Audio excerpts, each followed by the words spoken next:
मण्यामध्ये दोरा एक रूपानं भरलेला आहे आणि मण्यात मणी नाहीत.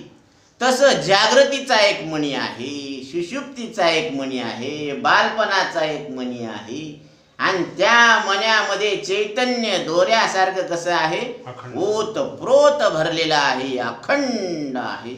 अखंड मंडलाकारम व्याप्तैनम चराचरम. आपण तुकडे आहोत का?